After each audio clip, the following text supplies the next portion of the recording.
This Saturday is NXT Halloween Havoc, where for the first time ever in NXT history, Halloween Havoc will feature the superstars of NXT, TNA, and AAA, as I'm moving my chair here, all rolled into one single premium live event for NXT.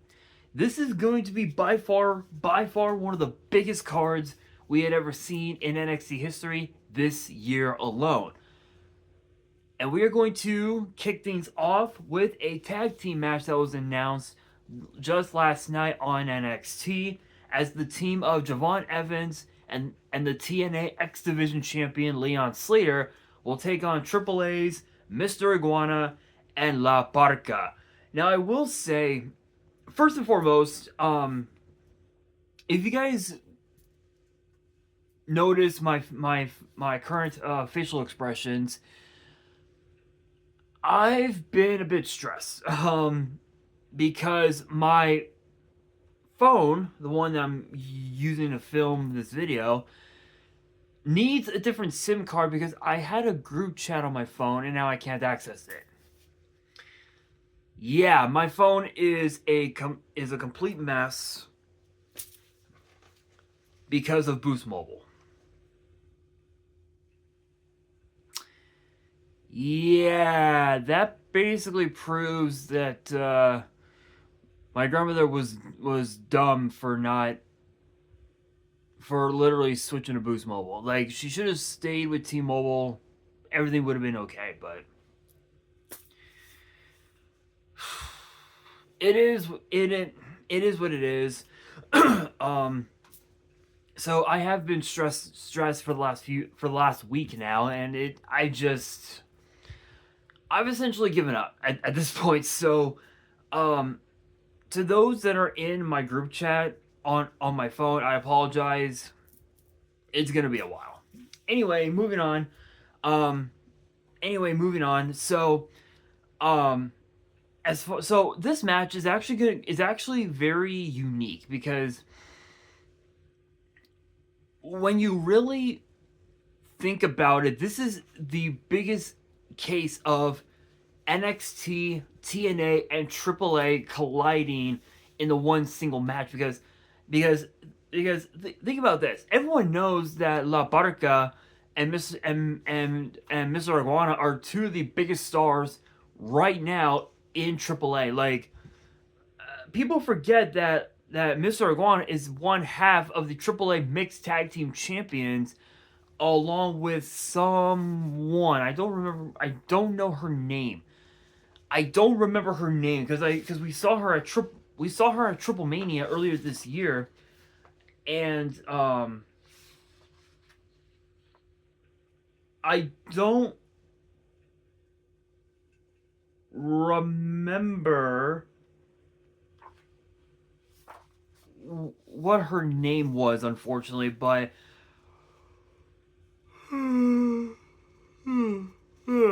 excuse me.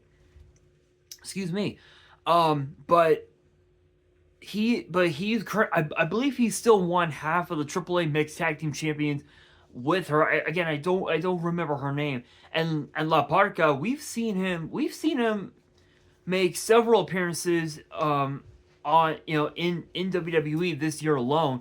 So if you guys saw the Copa Bardal at AAA,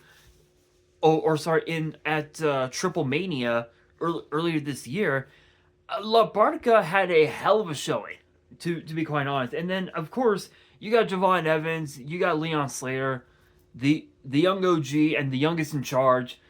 Two of the brightest stars that we have right now, not just in WWE, but in TNA as well. And these four men are going to go at it. And this is basically the Jacob Fatu special. All gas, no brakes. This is going to be fast-paced, and it's going to be chaotic, to say the very least. The fact that Javon Evans and Leon Slater have only teamed up a couple times in the ring proves that the advantage definitely does go to La Barca and Mr. Iguana because of the fact that they've teamed up together a few times in the past in AAA, and the fans, they love Mr. Iguana. In fact, funny enough, because that WWE is a family show, it's the kids that love Mr. Iguana and La Yesca. So I can honestly say that we're gonna see a lot of fireworks with this matchup. But as far as who picks up the dub, it's too hard to call, because again, all four of these guys are so gifted in the ring. They're extremely talented. If I had to pick one, I would have to say the team of Mr. Iguana and La Barca. I think just because of how much experience they've had teaming up together in the past, and the fact that Mr. Iguana is probably one of the biggest stars right now in AAA, aside from Elio Del Vikingo, who's now the former AAA Mega Champion. I mean, aside from Vikingo and Elio Del Dr. Wagner Jr., Mr. Iguana is one of the biggest stars going right now in AAA. So I think my money would have to be on Mr. Iguana and La Barca. Next up, originally it was supposed to have been Blake Monroe challenging Sol Ruca for the NXT Women's North American title. However, if you guys watched SmackDown this past Friday, we saw Zaruka challenge Charlotte Flair and Alexa Bliss for the women's tag team titles, and unfortunately, Sol Ruca suffered a very devastating knee injury in the process. And we found out last night that she had to give up the title, but Zarya was like, "No, you don't have to. I can defend the title in your honor." So this is going to be very interesting, because if Zarya retains the title on Sol's behalf, excuse me. Technically speaking, this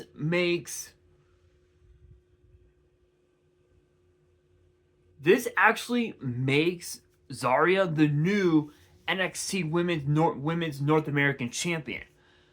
But the weird thing is that Blake Monroe, we've seen before the last couple months or so, how dangerous she can get with a foreign object in hand, with the weapon in hand, like a hair pick or something. How dangerous she can get, and with Sol Ruca out completely out of the picture, I have no doubt in my mind that Blake Monroe is definitely going to be using that.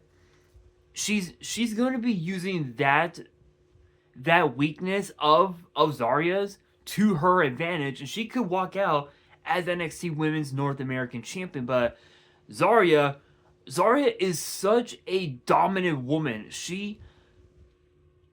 When she first arrived in NXT earlier this year, she was very dominant. She had won literally most of her matches this entire year alone, and she's become pretty much the Rhea Ripley of NXT. Dominant, strong, quick, and definitely has the potential to be a champion in NXT. Rhea Ripley became champion at one point in her career. Zarya, she's on her way. She's definitely on her way up to that ladder. And I have no doubt in my mind, this Saturday could potentially be the night that Zarya walks out North American Champion on Sol Ruca's behalf. But this brings up a question that's actually been that's been on the minds of the entire WWE universe over the last 24 hours. What happens if Sol Ruka returns? Does she remain North American champion, or is Zarya going to be the women's North American champion? No one knows. No one knows. But people forget Sol Ruka is also the WWE Women's Speed Champion as well. So there's definitely gonna be definitely gonna be a while before the women's tournament starts up again, and it could be weeks, it could be months. I would say it could be days, but that's like literally that's like impossible at this point. But I think in this scenario, Zarya is just so she's already too emotional right now with the fact that her best friend Sol Ruka is currently injured, and the fact that she has to defend the North American title on her behalf. The emotions are going to run high, and that could potentially be what will be the key that will give Blake Monroe the edge against Zarya. So my money is going to be on Blake Monroe, new North American champion. I'm just saying. Next up, we've got, speaking of the North American title, next up is the men's North American Championship between All Ego Ethan Page and the AAA Latin American Champion Elio del Dr. Wagner Jr. in a Day of the Dead match. Now, I believe this was actually his doing. Let me see.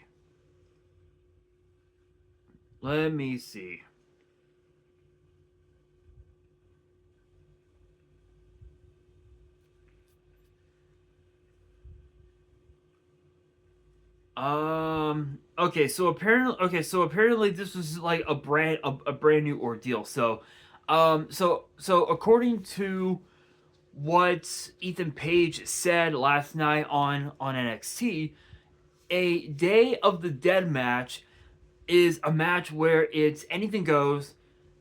And the only way to win is by pinfall or submission. I don't really know exactly. I don't really know exactly what to expect with this matchup, because this is literally a battle of two champions going at it for one single title. So for Dr. Wagner Jr., it's either he walks out with his own championship, or he walks out with two titles in one single reign. It literally is a true international matchup, because you got Ethan Page, who's from Hamilton, Ontario, and then of course you got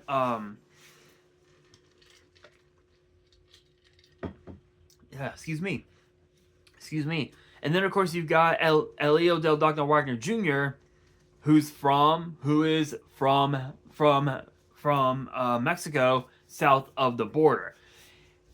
Big matchup. Obviously the fans of NXT got a small taste of what he was capable of last week on NXT, and also the entire WWE universe got a taste of what he was capable of at Triple Mania when he became AAA Latin American Champion earlier this year, and then of course at Worlds Collide defending the title in a Fatal 4-Way, which featured, if I remember correctly,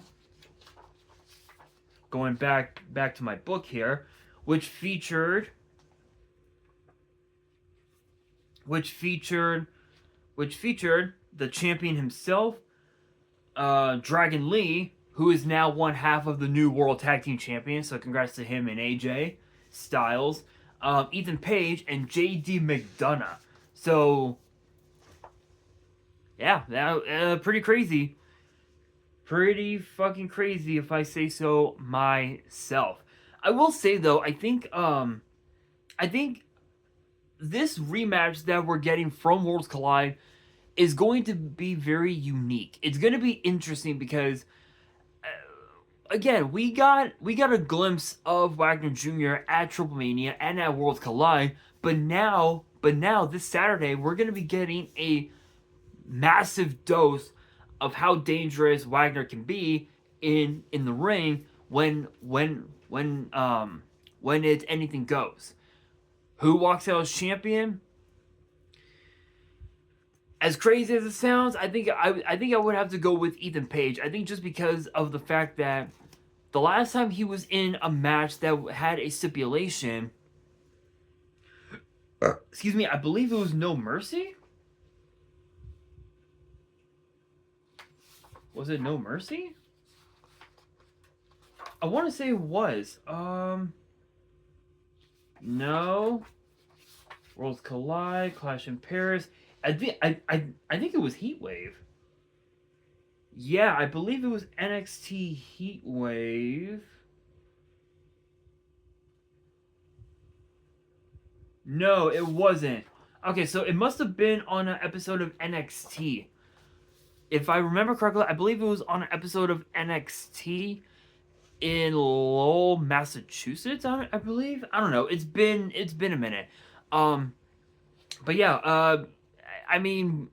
We've seen glimpses of Dr. Wagner Jr., but we know how dangerous Ethan Page can really get. So I think it's pretty obvious. Ethan Page. Next up is the NXT Championship, which I believe should be the main event of the card.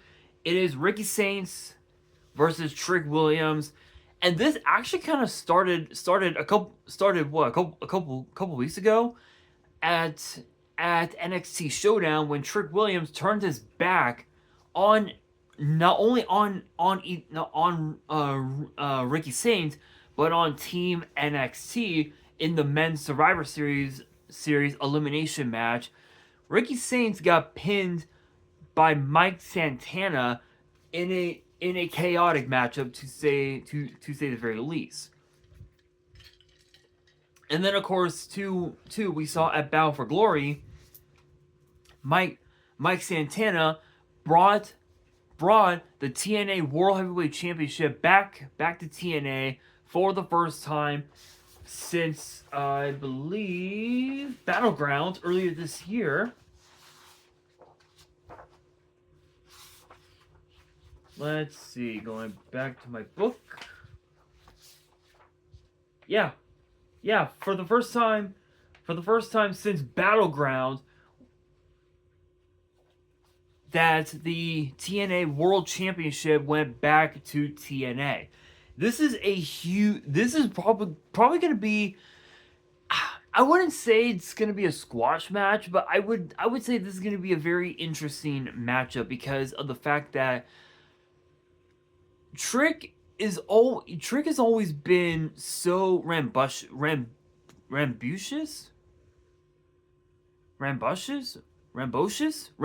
I believe is how it's pronounced. Sorry guys, it's my autism, and I've been stressing for the last few days on the whole SIM card thing and whatnot. I'm starting to think that I might need an orange SIM card from Boost Mobile, but yeah, I don't think I'm gonna be able to get one, unfortunately. So yeah. Anyway, moving on. So thinking on this matchup again, Trick Williams has been so rambunctious about how about him saying, you know, that he's bigger than NXT, that he's Hollywood Trick and all this other bullshit. But Ricky Saints had made a good point was it earlier this year or something like that? I think it was earlier this year, right before No Mercy. He talked about how he grinded on on the indies and how he busted his ass traveling the world, winning championships, proving that he belongs in WWE. And he talked about how he attempted to. Hang on, guys. Let me move my tripod back and move my chair up a little bit. Sorry, guys. Sorry, guys. I had to move my chair back, my chair back, as well as my tripod. Let me. Okay, I think we're good here. I think we're good. Anyway, where was I? Oh, right. Saints talked about how he busted his ass on the indies, winning championships, traveling the world, all to prove to WWE that he belongs in NXT, and he's done that. He has done that. No matter what promotion he was in, he always grinded and proved how dominant he can truly be. And we've seen over the last over the last couple months or so since he became NXT champion, just how dominant he can really get and how dangerous he can be in the ring. And it seems like Trick Williams is looking past Ricky Sainz and looking towards the main roster, which is a big mistake, and a bad one at that, to say the very least. Because if you look past Ricky Sainz,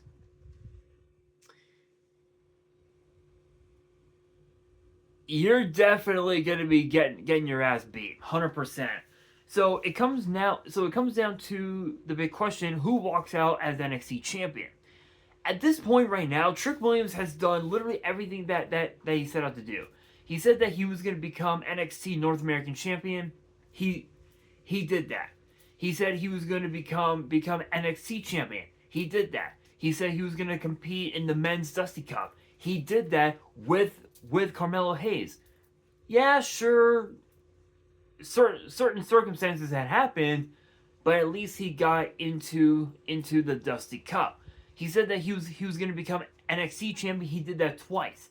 He said he was going to win the men's Iron Survivor. He did that. He said he was going to become TNA World Champion. He did that.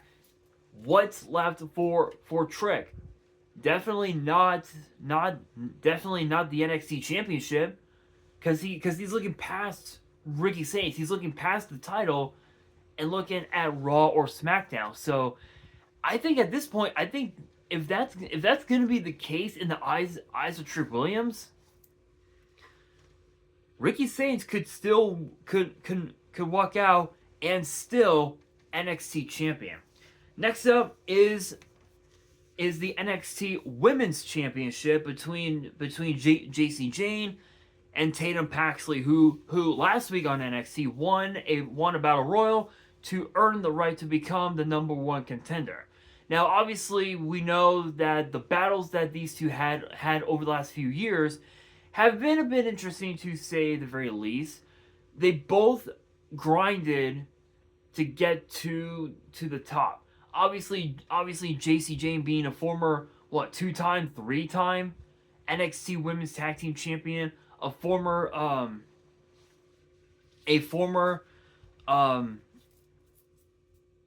I think she also won the Dusty Cup, if I remember correctly. I don't remember. It's been a minute. But now is also the NXT Women's Champion and is also a former TNA Knockouts Champion as well. So all those accolades, JC Jane has done a lot in NXT over the last few years, and with her having both Fallon Henley and Lainey Reed in her corner as part of Fatal Influence, one could argue that the odds are definitely going to be stacked against Tatum, heading into this Saturday. But I will admit, I will admit that this might just be one of the biggest matches of Tatum Paxley's career, because if she brings gold to the culling, oh, it is going to be a party in NXT. But what happens if she loses? I mean, there are multiple scenarios that we could expect. For one, we could expect the culling to turn that back on Tatum Paxley, just like everyone else. The only thing is that for Tatum Paxley, the fans and Lyra Valkyria never left Tatum Paxley's mind or her heart in any way, shape, or form. Or as Tatum Paxley calls Lyra Valkyria, Sweet Dove. That's one scenario. Another scenario is the culling giving her motivation to get stronger in the ring and get another opportunity at the NXT Women's title. Another scenario is them simply moving on and putting their focus on the women's tag team titles currently being held by Charlotte Flair and Alexa Bliss, which they had an opportunity earlier this year at NXT Homecoming, but it just was not good enough. So, but at this point right now, you gotta think about the reality, right? JC Jane has literally the advantage over Tatum Paxley 3-on-2. Even if excuse me, even if JC Jane wins the NXT Women's title, Tatum Paxley, even if Tatum Paxley wins the NXT Women's title, there's no doubt in my mind JC Jane is just gonna go up to Ava and be like, "Oh, this was a fluke. I deserve my title back." Odds are that's probably going to happen, but let's just be real. JC Jane has just been she's been too dominant. She's, even with Fatal Influence, she has proven to be one of the most dominant NXT Women's Champions we've had in a long time since Shayna Baszler. And that's saying a lot, because Shayna Baszler is a two-time NXT Women's Champion. So that says a lot. That says a lot about how dominant Shayna Baszler can truly be. So my money is on JC Jane. But that brings us to the last match of the card, and oh my god.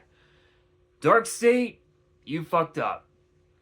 Because you now have a date with the Broken Hardys. Yes, we are going to see Broken Matt Hardy and Brother Nero in NXT for the first time ever. And it's weird because the last time we saw Broken Matt Hardy in WWE, this was right around the time where he was having problems with Bray Wyatt. He was in a rivalry with Bray Wyatt, and it ended inside the Hardy compound, where Matt Hardy threw Bray Wyatt into the Lake of Reincarnation, as he called it, which allowed Bray Wyatt to return to WWE at WrestleMania 34. And they formed a team known as the Deleters of Worlds, which honestly was very successful, but things kind of went south. I think once Bray Wyatt started to get injured, once he got hurt, things just went south for Matt Hardy, and now we're here.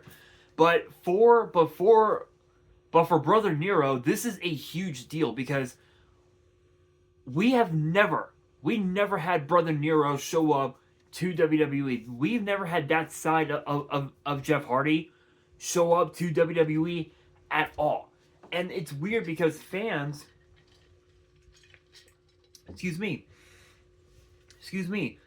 have always asked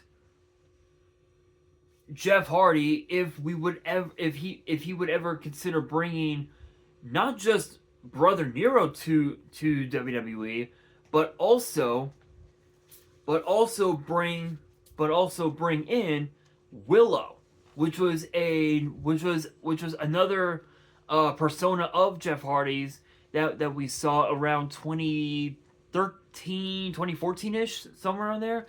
And Willow was a very successful character of Jeff Hardy's, and this was around the time where Jeff Hardy was going through some dark times at home, from what I remember, and he took all that anger and that frustration out on his opponents, and it wasn't pretty, to say the very least. I will say that Dark State is going to be in for a hell of a fight against the Broken Hardys, especially with the NXT Tag Team titles being defended under under broken rules, meaning that there are no rules, falls count. Apparently, I believe it's falls count anywhere, anything goes. So this is going to be very interesting. But knowing the Hardys, they are going to use that to their advantage and just swing at every member of Dark State that they can find, literally. So it ain't gonna be an easy task for Dark State. I can guarantee you that. But my money would probably have to be on Dark State, just because of the fact that they've got the four man advantage over the Hardys.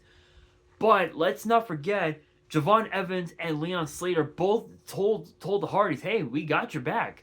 If Dark State pulls anything, we got you." So maybe, who knows? Who knows? But my money is definitely going to be on Dark State heading into this Saturday. And with that being said, that will do it for today's video. Hopefully you guys enjoyed. If you did, make sure you guys smash that thumbs up button. If you guys are new to the channel and you guys want more premium live event predictions and results in the future, then be sure to subscribe to the channel, turn on the notification bell, and as always, make sure you guys are following me on all of my social media. All of my ads will be in the description below, as will the info to my fan mail. It will also be in the description as well. And on that, this is your boy Nash, signing out.